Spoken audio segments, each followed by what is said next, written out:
I never told my son about my 12 auto repair shops scattered across Ontario. When he invited me to his engagement party at his fiancée's family estate in Oakville, I showed up in my work clothes. Not to test anyone, but because that's simply who I am. They thought I was the valet driver. What they didn't know was that I could have bought their entire property with 3 months of income. Let me tell you who I am. My name is Robert Mackenzie, and I'm 63 years old. For the past 40 years, I've built something remarkable from nothing, but you wouldn't know it by looking at me. Most days, you'll find me under a car hood, wearing my faded blue coveralls with Max Auto stitched across the back, the same coveralls I bought in 1987. My hands are permanently stained with engine grease, my fingernails have seen better days, and I drive a 2006 Ford F-150 with 380,000 kilometers on it. The truck runs perfectly because I maintain it myself every Saturday morning. I own 12 Mackenzie Auto Repair locations across southern Ontario. We specialize in domestic and import vehicles, and we've built a reputation for honest service at fair prices. My businesses generate roughly $68,000 monthly in profit, after all expenses and employee salaries. I own the buildings that house 8 of those shops. I own a small commercial plaza in Mississauga. I have investments in municipal bonds and dividend-paying stocks that my financial advisor manages. On paper, I'm worth just over $9 million, but I still live in the same 1,100 square foot bungalow in Burlington that I bought in 1989 for $95,000. It's paid off. My property taxes are reasonable. The neighborhood is quiet. My neighbors are retired teachers, factory workers, nurses. Good, honest people who've worked hard their entire lives. We wave to each other when we're cutting our lawns. We help each other shovel snow in winter. That's real wealth to me. I raised my son, Daniel, in that house. His mother, Margaret, passed away when Danny was 15. Breast cancer took her in 2002. It was just the 2 of us after that. I worked long hours building the business, but I never missed his hockey games. I taught him to change oil, replace brake pads, understand how engines work. I paid for his university education at Western. He studied aerospace engineering. When he told me at 23 that he wanted to become a licensed aircraft maintenance engineer, I was proud. Not because of the prestige, but because he'd found something he loved. Danny never asked about money. He knew the shops did well. He worked summers at the original location, sweeping floors and learning the trade. But I never discussed the expansion, the investments, the actual numbers. I wanted him to build his own life, make his own way. I didn't want him thinking he had a safety net, getting comfortable, losing his drive. Some people call that old-fashioned. I call it preparing your child for reality. Margaret and I came from nothing. My father worked at the Stelco plant in Hamilton. Her dad drove a delivery truck. We understood that wealth doesn't come from inheritance or luck. It comes from showing up every day, doing excellent work, treating people fairly, and saving more than you spend. We lived below our means intentionally. We found joy in simple things. A Sunday drive along Lake Ontario, a picnic at Spencer Smith Park, watching hockey night in Canada together. Those memories are worth more than any luxury car or designer watch. 2 months ago, Danny called me on a Tuesday evening. I was in my garage, rebuilding a carburetor for a customer's vintage Mustang. His voice had that nervous excitement that fathers learn to recognize. "Dad, I need to tell you something. You're not sick, are you?" That's where my mind went first. When you lose your wife to cancer, illness becomes your first fear. No, nothing like that. "Dad, I'm engaged." I set down my wrench. Engaged? To Claire? He'd been dating Claire Thornton for 18 months. I'd met her twice. Once briefly when she picked Danny up from my house, and once at a Tim Hortons halfway between Burlington and Toronto, where we had coffee. She seemed pleasant enough, polite, well-dressed. She worked in marketing for a pharmaceutical company. She spoke confidently about her career goals. I remember thinking she came from a different world than us, but Danny was 31 years old. He could make his own choices. Yes, to Claire. I proposed last weekend at Niagara Falls. She said yes. "That's wonderful, son. I'm happy for you." And I was. Every father wants to see their child find happiness, find partnership, build a life with someone. There's going to be an engagement party. 3 weeks from now. Her parents are hosting it at their home in Oakville. It's going to be a garden party, kind of formal. Her whole family will be there, some of her parents' friends, colleagues. "Dad, I really want you there. Of course I'll be there. Great, that's great. He paused. Dad, about the party. It's going to be pretty upscale. Claire's family. They're used to a certain kind of thing. Her father owns a law firm, Thornton and Associates. They do corporate law, real estate law, big clients. They live in a pretty nice area. I understand. I'm not saying you need to change who you are or anything. I want you to feel comfortable. And I want them to see how great you are. What he meant was, please don't embarrass me. What he didn't say was, they're going to judge you. I could hear both messages clearly. Danny, I'll be there. I'll be respectful. Don't worry about me. After we hung up, I sat in my garage for a while, thinking. I wasn't offended by his concern. He was navigating two different worlds, trying to bridge them. That's not easy for anyone, but something in that conversation bothered me. The assumption that I needed to be something other than myself, to be acceptable. The implication that grease-stained hands are somehow less worthy than manicured ones. Margaret would have known what to say. She always did. I wished she were there to talk it through with me. The next morning at the shop, my service manager Carlos asked me about it. Carlos has worked with me for 19 years. He knows me better than most people. You seem distracted, boss. Everything okay? Danny's engaged. There's a party in a few weeks. That's great news. You don't look happy about it. I'm happy about the engagement. The party. I shrugged. It's at the girl's family home. Oakville. Fancy people. Carlos laughed. And you're worried they'll look down on an old mechanic? I'm not worried about anything. I'm just aware. You going to dress up? Wear a suit? I thought about it. I own 2 suits. One I wore to Margaret's funeral. One I wear to the occasional business meeting with bankers or property lawyers. Both are conservative, navy blue, nothing flashy. I could wear one of those suits. I could get my hair cut at an actual salon instead of the $30 place I usually go to. I could buy new shoes instead of wearing my 12-year-old dress shoes. But something in me resisted. Why should I pretend to be something I'm not? Why should I dress like someone from their world when I'm proud of my world? My work clothes are honest. They represent 40 years of hard labor, satisfied customers, employees who've bought homes and raised families because I paid them fairly. There's honor in these coveralls. I'll wear what feels right, I told Carlos. He gave me a look that said he understood, but he also understood I might be making things harder for myself. The 3 weeks passed quickly. Work kept me busy. We had a major repair job on a fleet of delivery vans. I spent most of my days elbow deep in transmissions and brake systems. I like the work. I like the problem solving, the precision, the satisfaction of fixing something that's broken. At 63, I could retire. I could sell the business, live comfortably on the proceeds and investments. But what would I do all day? Play golf? Watch television?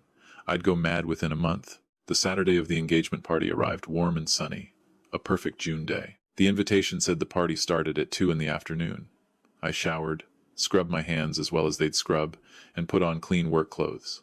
Not my greasy everyday coveralls, but a clean pair I keep for when I need to meet with customers who aren't comfortable seeing their mechanic looking too rough. I wore my steel-toed work boots, cleaned and polished, a plain navy blue work shirt.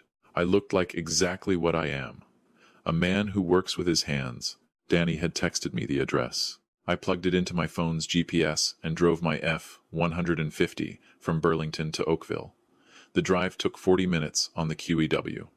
As I got closer to the address, the houses got larger, much larger. The neighborhoods changed from comfortable, middle class, to wealthy, to extremely wealthy. Stone gates, circular driveways, properties that stretched back so far you couldn't see the houses from the road. I found the address, 847 Lakeshore Road. The house, no, the estate, sat behind a tall hedge and an ornate iron gate. The gate was open for the party. A young man in a white shirt and black vest stood near the entrance, directing cars. A valet. Of course there was a valet. I pulled up in my truck. The valet approached my window, probably assuming I was making a delivery. Service entrance is around the back, sir, he said politely. I'm a guest, I replied. Robert Mackenzie. I'm the groom's father. His eyes widened slightly. Oh, I'm so sorry, sir. You can pull up to the front. We'll park it for you. I'll park it myself. Thank you. Just point me to where guest parking is. He directed me to a paved area beside the property where other cars were parked. Except they weren't cars like mine. Mercedes, BMW, Audi, a Porsche, a Tesla, 2 Range Rovers. My dusty work truck looked like it had wandered in from a different planet. I parked between a silver Lexus and a black Mercedes and walked toward the main house. The property was stunning, I'll give them that. The house was a massive Georgian-style mansion, probably 8,000 square feet at minimum, with white pillars and black shutters. The lawn was immaculate, professionally landscaped with flower beds, stone pathways, ornamental trees. In the back, I could see a large patio area with what looked like 100 people mingling. White tents had been set up. Waiters circulated with trays of champagne and appetizers. String quartet music drifted across the lawn. This wasn't a backyard barbecue. This was the kind of party where people network, make business connections, show off their status. I recognized it immediately because I'd never been comfortable in these environments, even when I had to attend them for business purposes. I walked around the side of the house toward the gathering. Several people glanced at me as I approached. Their expressions ranged from confused to mildly alarmed, as if wondering why the help was walking through the guest area. I ignored the looks and scanned the crowd for Danny. Before I found him, an older woman in an expensive cream-colored dress approached me. She had perfectly styled silver hair and wore a pearl necklace that probably cost more than most people's cars. Her smile was polite but strained. "Hello, can I help you? Are you looking for the service coordinator? The catering setup is through the back entrance. I'm Robert Mackenzie, Danny's father." Her smile froze. Oh my goodness, I'm so sorry," I thought. "I didn't realize. You're Daniel's father?" "That's right. I'm Patricia Thornton, Claire's mother. We're so pleased to meet you." She recovered her composure quickly. "I'll give her credit for that. Daniel has told us so much about you. We're thrilled about the engagement. As am I. Please, come meet my husband, and get yourself something to drink. We have a full bar, champagne, cocktails, whatever you'd like." She led me through the crowd. People stared. I heard whispers, though I couldn't make out the words. Patricia's smile never wavered, but her hand gripped my elbow a bit too firmly, steering me like a bomb that might explode if not carefully handled. We reached a tall, distinguished-looking man in an expensive charcoal suit. He was talking to 2 other men, all of them holding drinks, all of them radiating that particular confidence that comes from wealth and social position. "Edward, darling, this is Robert Mackenzie, Daniel's father." Edward Thornton turned, and I watched his face go through the same calculation his wife's had. Confusion, surprise, a quick recovery. He extended his hand. I shook it. His grip was firm, professional. "Robert, good to finally meet you. I'm Edward Thornton, Claire's father. Pleased to meet you. Can I get you a drink? Beer? Whiskey? Water's fine." One of the other men laughed, a short barking sound. "Water? At an engagement party? Come on, Robert, live a little. Have a drink with us." Edward introduced them.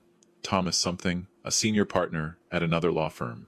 Richard something else, a real estate developer. Both were dressed in expensive casual wear, the kind of clothes that cost $500 but are designed to look relaxed. "So Robert," Edward said, "Daniel tells me you're in the automotive business?" "That's right. I own some repair shops." "Ah, mechanic work. Honest labor. We need good mechanics. My BMW needs service regularly. Where's your shop?" "I have 12 locations across southern Ontario. The original is in Burlington." 12? That's quite an operation. You must have built that up over many years." 40 years. Thomas jumped in. "Do you plan to retire soon? Sell the business? At your age, you must be thinking about slowing down." "Not particularly. I enjoy the work." Richard laughed again. "Enjoy the work? Engine grease and oil changes, each to their own, I suppose. Me, I'm counting down to retirement, looking at properties in Florida. Get out of these Canadian winters." The conversation continued in that vein. They weren't overtly rude, but there was a condescension in their tone, a subtle mockery wrapped in politeness. They asked questions designed to highlight the differences between us. What neighborhood did I live in? A modest bungalow in Burlington. What did I do for leisure? Work on cars, mostly. Did I follow the stock market? My advisor handles that. Had I traveled much? Not really. Too busy working. Each answer seemed to confirm their assessment. I was beneath them. A working-class man who'd done well enough for himself but would never truly belong in their world. They smiled and nodded and made polite sounds, but their eyes said everything. Patricia rescued me after about 15 minutes. Robert, let me introduce you to some other guests. Edward, don't monopolize him all afternoon. She led me away. As we walked, she lowered her voice. You'll have to forgive Edward and his friends. They can be a bit insular. They mean well. I'm sure they do. Daniel should be here somewhere. Have you seen him yet? Not yet. Let me find him for you. She deposited me near the bar and disappeared into the crowd. I stood there, feeling like a piece of furniture that didn't quite match the decor. A waiter offered me champagne. I took a glass to have something to hold. I don't particularly like champagne. Finally, I spotted Danny. He was standing with Claire and another young couple, all of them laughing about something. When he saw me, his face lit up, but I also saw a flash of something else. Concern, embarrassment, hard to say. Dad, you made it. He came over and hugged me. I was worried you wouldn't find the place. GPS works well enough. Claire joined us. She was lovely in a pale pink dress, her blonde hair styled perfectly. Mr. Mackenzie, it's so wonderful to see you again. Thank you so much for coming. Wouldn't miss it. Congratulations to you both. Thank you. Have you met my parents? I have. They're excited to get to know you better. This is such a happy occasion. Her smile was warm, genuine. Whatever judgments were being made, they weren't coming from her, which spoke well of Danny's choice. We chatted for a few minutes. Danny seemed nervous, glancing at my work clothes, at the other guests, back to me. I pretended not to notice. After a bit, Patricia called Claire away to meet some relatives who'd just arrived. Danny and I were left alone. He took a breath. Dad, I'm really glad you're here. Of course I'm here. I know this isn't really your scene. All these people, the fancy setup. It's not mine either, honestly. You seem to be handling it fine. Claire's parents wanted to do something big. Her dad invited a bunch of his business associates. I think he sees this as partially a networking event. Danny looked uncomfortable saying it. That's their prerogative. It's their party. Yeah. He paused. Dad, you wore your work clothes. I did. Was that a deliberate choice? I looked at my son. He was a good man. Kind, intelligent, hard-working. He'd never been ashamed of where he came from. But right now, in this moment, I could see him struggling with conflicting loyalties. Danny, this is who I am. These clothes represent 40 years of honest work. I'm not ashamed of them. Are you? No, of course not. I want you to be comfortable, and I want them to give you a chance. If they can't give me a chance because I'm wearing work clothes, then they've already decided who I am. Changing my shirt won't change their minds. He nodded slowly. You're right. You're absolutely right. Go enjoy your party.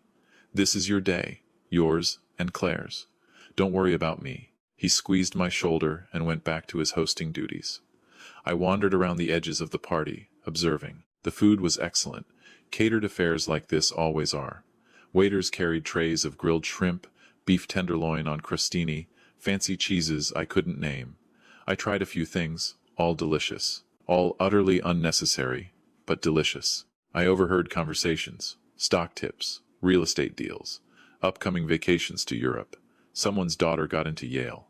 Someone's son just made junior partner. The Thompsons were renovating their cottage in Muskoka. The Richardsons just bought a yacht. Everyone was polite, charming, successful, and everyone was performing wealth, performing status, performing happiness. Maybe I'm cynical, but I've met genuinely happy people. The couple who run the coffee shop near my original auto shop, who work 16-hour days and still find time to joke and laugh.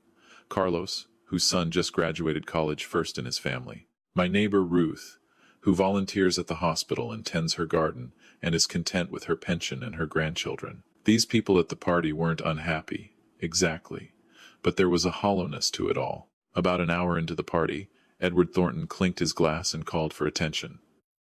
Everyone gathered on the main patio.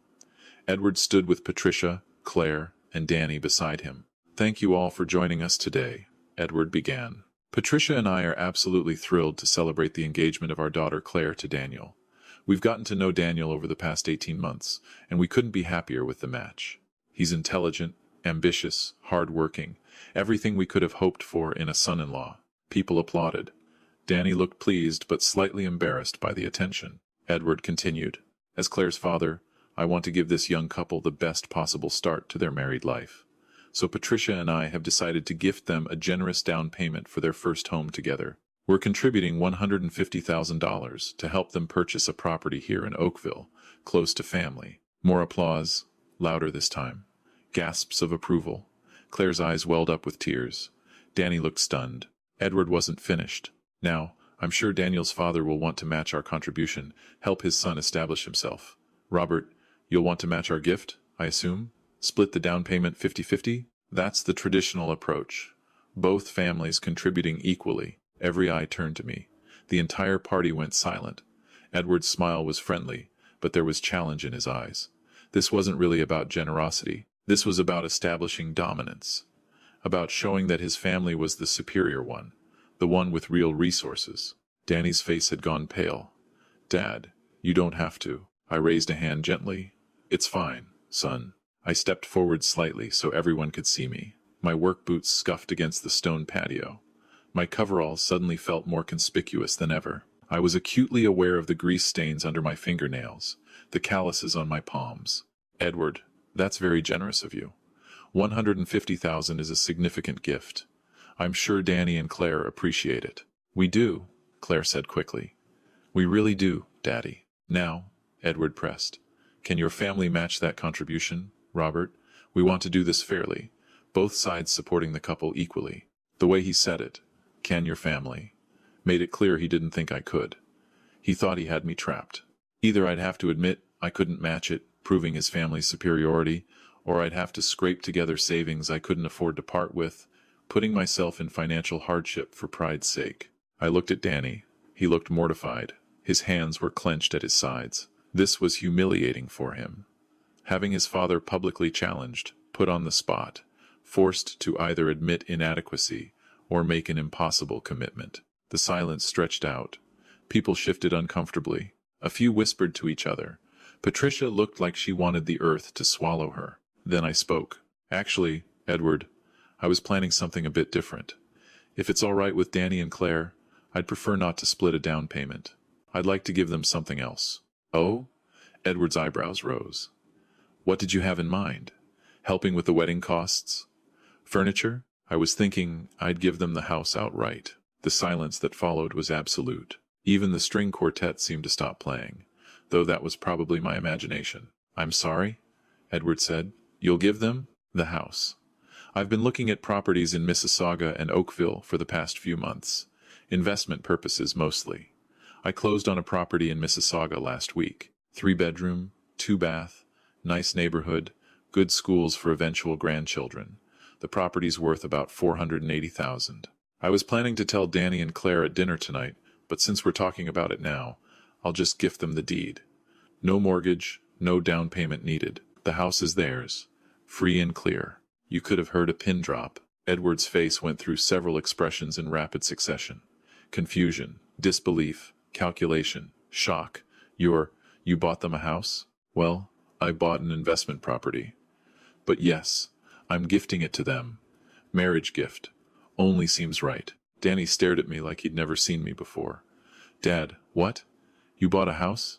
Son, we should probably have a conversation later about some financial matters I haven't fully discussed with you." Claire's mouth was open. "Mr. Mackenzie, that's incredibly generous. We can't possibly—" "You can, and you will. It's done. The house is in my name currently, but my lawyer will transfer the deed to both of you next week. Consider it a wedding present. Or engagement present. Whatever you want to call it." Patricia found her voice. "Robert, I don't understand. How did you— we thought—" She stopped herself, but we all knew what she'd been about to say. "We thought you were poor. We thought you were just a mechanic. We thought you couldn't possibly have that kind of money." I smiled at her. It wasn't a cruel smile, just a knowing one. "I've been fortunate in business, Patricia.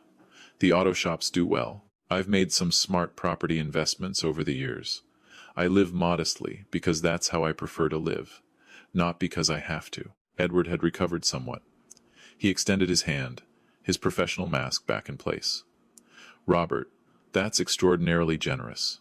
We clearly misjudged. We didn't realize the extent of your success. I shook his hand. No reason you would have.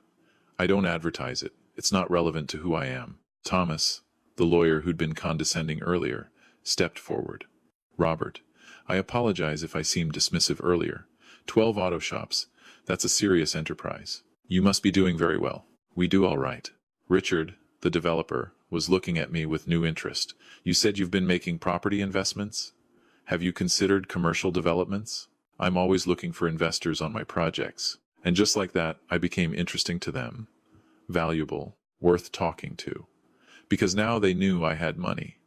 Not just money, but serious money. The kind of money that commanded respect in their world. It was nauseating, honestly. I was the same person I'd been an hour ago. Same coveralls, same truck, same background. But now I mattered because I'd proven I belonged to their tribe. The tribe of wealth. Danny pulled me aside as the party resumed, the shock wearing off and conversation starting up again. We walked to a quiet corner of the garden. Dad, what the hell? You bought us a house? You have that kind of money just sitting around? I have resources, yes. Why didn't you ever tell me? All these years, I thought. I knew the business was doing okay, but I didn't know it was doing that well. Would it have changed anything? What do you mean? If I'd told you when you were 18 that I was worth millions, that you'd never have to worry about money, would it have changed how you approached your life? Your career? Your choices? He thought about it. I don't know. Maybe. That's why I didn't tell you. I wanted you to build your own life, not coast on mine. I wanted you to understand the value of work, of earning your own way. Your mother and I talked about this before she died. We agreed that giving you too much information about the finances would do more harm than good. But, Dad, I could have had an easier time in university. I worked part-time to help with expenses. I could have focused more on studies. And you did fine anyway. You graduated with good grades. You got a good job. You learned that work is valuable, that money doesn't just appear. Those are lessons worth learning, even if they're uncomfortable. Danny ran his hand through his hair. I feel like I don't even know you. This whole time. You know me perfectly well. I'm the same man who taught you to change oil, who came to your hockey games, who sat with you when your mother died and we both cried. Money doesn't change those things. It doesn't change who I am. Why did you wear the work clothes today? If you knew they'd judge you, why not just wear a suit? This was the real question, the one that mattered. I chose my words carefully, because I refused to apologize for who I am. These clothes represent 40 years of honest work. They represent every customer I've helped, every employee I've paid fairly, every repair done right. I'm proud of this life. And if people can't see past the coveralls to the man inside, that tells me everything I need to know about them. Edward and Patricia judged you. They did. And then they changed their minds the moment they found out I had money. That's worse, Danny. At least if they'd been openly snobbish, it would have been honest. Instead, they're snobs who hide it behind politeness, who only value people based on their net worth. Is that really the family you want to marry into? Danny looked back toward the party, toward Claire, who was talking with her mother. Claire's not like that. No, she seems kind. But her parents will be part of your life. Her family's values will influence your marriage, your children. You need to think about what you're signing up for. I love her, Dad. I know you do.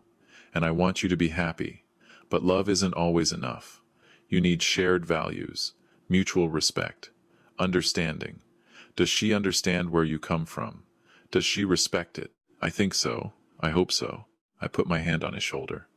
Here's what I've learned in 63 years, son. Real wealth has nothing to do with money. It's about integrity, dignity, doing right by people, finding satisfaction in your work. Your mother and I were wealthy by those measures, long before I had money in the bank. These people here, most of them are rich, but they're not wealthy. They're empty. They perform success instead of living it. That's pretty harsh, Dad. Maybe. But look around. Really look. How many of them seem genuinely happy? How many of them would help a stranger change a flat tire? How many of them know their neighbors' names? There's a difference between having a full wallet and having a full life. We stood there in silence for a moment. The party continued behind us, laughter and conversation floating across the garden. The sun was getting lower in the sky, turning everything golden. Finally, Danny spoke. Thank you for the house. I still can't believe it. But thank you. You're welcome. You and Claire will make a good home there. I'm sorry they judged you. I should have warned them, told them more about you. Don't apologize for other people's mistakes, Danny. They're grown adults. They should know better. Claire came looking for us then, her face flushed with excitement and confusion. Daniel, your father just gave us a house. A whole house. Is he serious? Apparently very serious, Danny said. She turned to me. Mr. Mackenzie, I don't know what to say. That's the most generous thing anyone's ever done for us. But are you sure? That's a huge gift, I'm sure. You're marrying my son. That makes you family. I take care of family. Her eyes filled with tears. Thank you. Thank you so much. My parents are, well, they're a bit shocked. I imagine so. Mr. Mackenzie, I need to tell you something. When you arrived today, I heard my mother whisper to my aunt that you looked like you'd come straight from a garage. She was worried you'd embarrass us in front of their friends. I'm so ashamed. I should have said something. You're not responsible for your parents' behavior, Claire. But I am part of this family. And if you marry into our family, you deserve to be treated with respect, not judged by your clothes. I'm going to talk to my mother about this. Danny put his arm around her. Claire, it's okay. No, it's not okay. Your father gave us a house, Daniel. A house. And my parents assumed he was poor and couldn't contribute anything. They humiliated him in front of everyone. That was wrong. I liked her more in that moment than I had in the previous 18 months combined. She had backbone. She had principles. She was willing to stand up to her own family for what was right. Maybe Danny had chosen better than I'd given him credit for. Claire, your parents' assumptions came from their own worldview. They measure people by appearances, by social markers. That's their mistake, not yours. Don't damage your relationship with them over this. But they were wrong. They were, and now they know it. Sometimes that's lesson enough. The three of us walked back to the party together. People treated me differently now. Men who'd ignored me earlier wanted to shake my hand, talk business, exchange contact information. Women who'd looked past me earlier suddenly found me fascinating. Patricia insisted I sit at the main table for dinner. Edward toasted me as a successful entrepreneur and generous father. It was all hollow. All performance. These people didn't actually care about me as a person. They cared about what I could do for them, what connections I represented, what my net worth meant for their social calculations. Around 7 o'clock, I made my excuses. I found Danny and Claire, told them I was heading out, that it had been a lovely party. Claire hugged me tightly. Thank you again, Mr. Mackenzie, for everything. Take care of each other. That's all I ask. Danny walked me to my truck. We stood in the parking area as the sun set, painting the sky pink and orange. Dad, do you think less of me for getting involved with this family? No. I think you're a good man who fell in love with a good woman who happens to have complicated parents. That's not a crime. I don't want to become like them, like Edward and his friends. All surface, no substance. Then don't. Keep working hard. Stay humble. Remember where you came from. Treat people with respect, regardless of their bank balance. That's all you can do. Will you teach me? About the business? About investing? About how you built all this? If you want to learn, I'll teach you. But Danny, don't do it for the money. Do it because you find value in the work itself. Money's a byproduct, not the goal. He hugged me. I love you, Dad. I love you too, son. I drove home to Burlington in my old truck, the sky darkening around me. The engagement party faded behind me, that world of performance and pretension becoming smaller in my rearview mirror.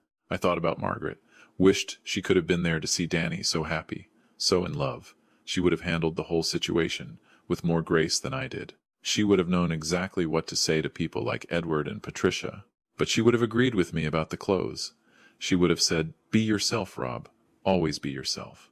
When I got home, I sat in my garage and finished rebuilding that carburetor. The familiar work calmed me. Hands dirty, mind clear, satisfaction in fixing something that was broken.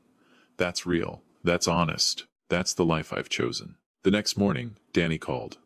Dad, Claire and I talked last night. We want you to know something.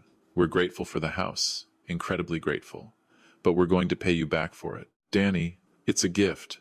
You don't pay back gifts. Let us do this. Not right away, but over time. We'll put money aside each month. It might take 20 years, but we'll pay you back. We need to earn this, Dad. The way you taught me. I smiled.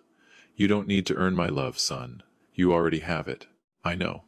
But we need to earn our own respect. You understand that? I did understand. That's exactly the lesson I'd hoped he'd learn. Not that money doesn't matter, but that how you earn it matters.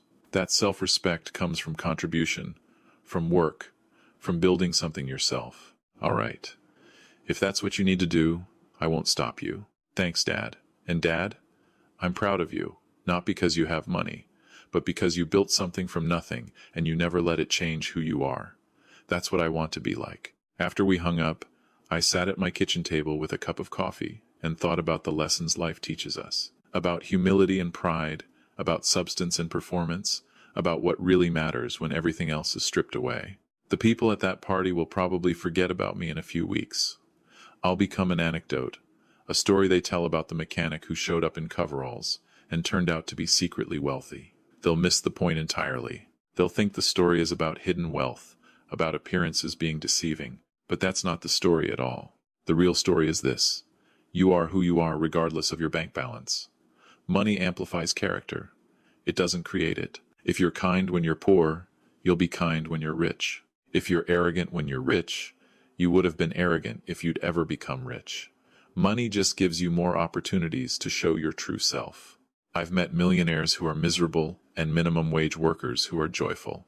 I've met generous poor people and stingy rich people. I've met people with fancy degrees who are fools and people who never finished high school who are wise.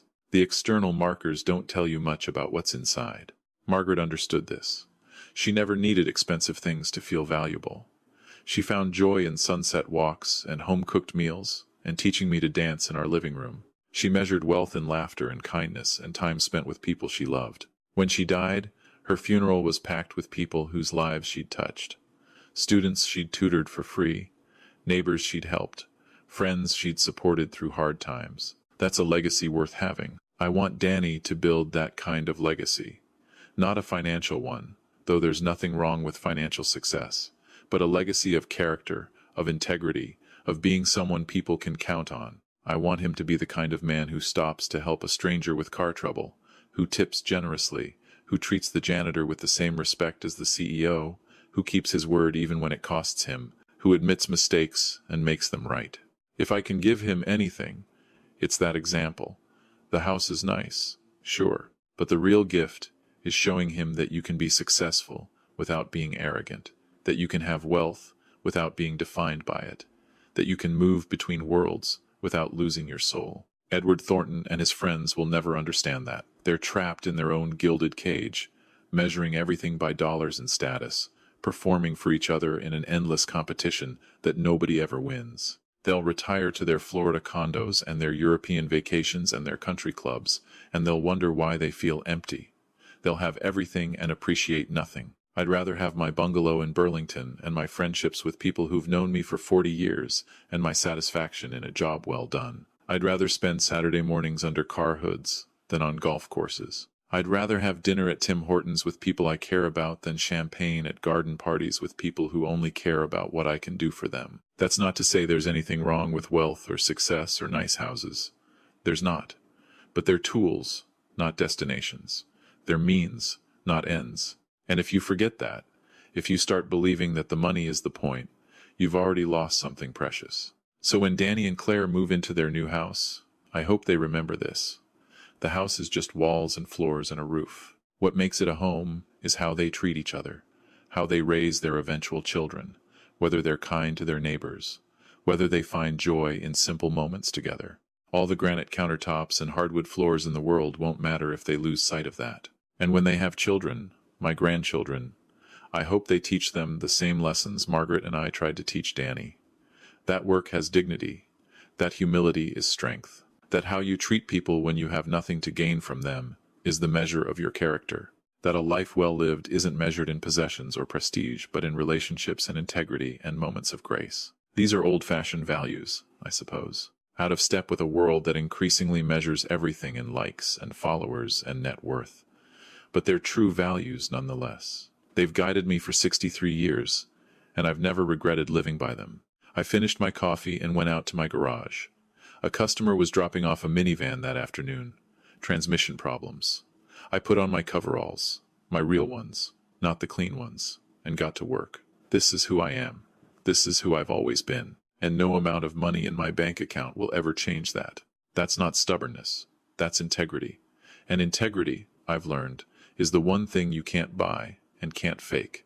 You either have it or you don't. Everything else is just details.